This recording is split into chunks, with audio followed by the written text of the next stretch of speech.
everyone's business.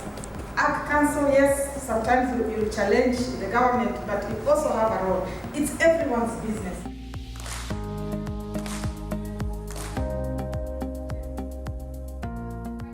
Institutional architecture assessment, what most people like to refer to as IAA, is an analytical analysis of the institutional arrangements in a country that have been put in place to ensure policy reforms for purposes of improving food security.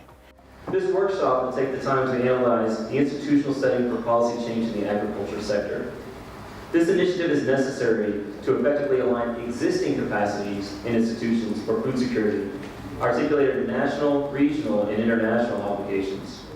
It's a pity that the 3.5 million people are staring at hunger.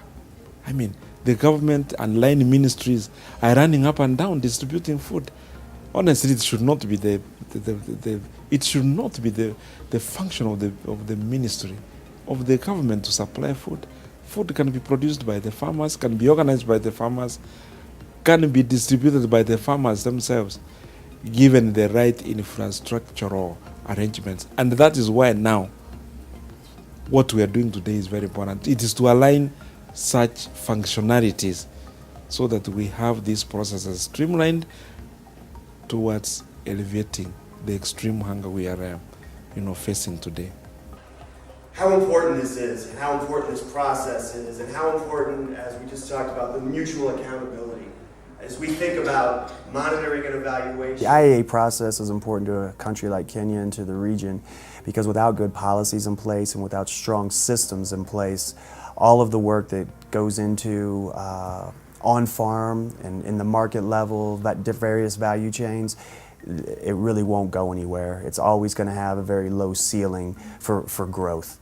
By coming in with the institutional architecture assessment, getting buy-in from the host countries within the region, it's going to strengthen their systems. It's going to allow them to be a much stronger partner, a much stronger player regionally and globally. And it's going to allow them to put the policies in place and not only that, but enforce those policies. It is a multi-stakeholder process involving key decision makers and organizations that then ensure understanding of how the architecture works for food security.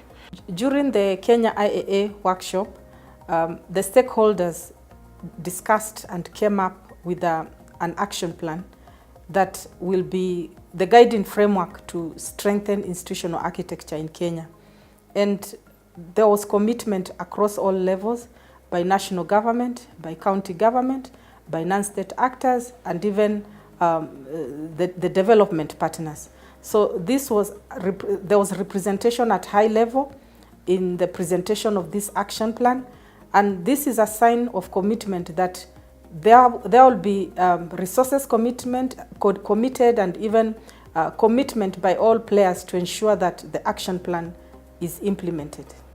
We are very keen to see that in the long run that this program can also be customized to county governments so that each of the 47 counties can be able to see that they can be able to track their progress and at least ensure that this biennial review can be done also at the level of the county governments. Now that the country, Kenya, is also part of the other global network that's trying to implement this or adopt the IAA. We have had a lot of consultations with the private sector. We have had quite a number of consultations with very many different stakeholders who we view as key to bringing about transformation to this sector.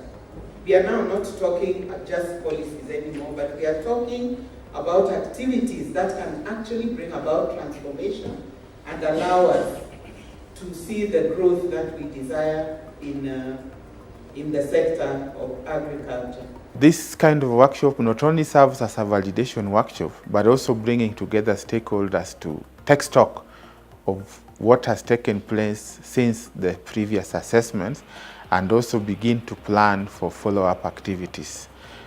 but it is also a way of improving the tools that are used in the institutional architecture assessment, but also gauge and assemble the lessons which can then be used in even other countries. It will serve as a guiding framework for all stakeholders, the government, the county government, the non-state actors, because the action plan already identifies who does what, how and when, and the kind of resources that are needed.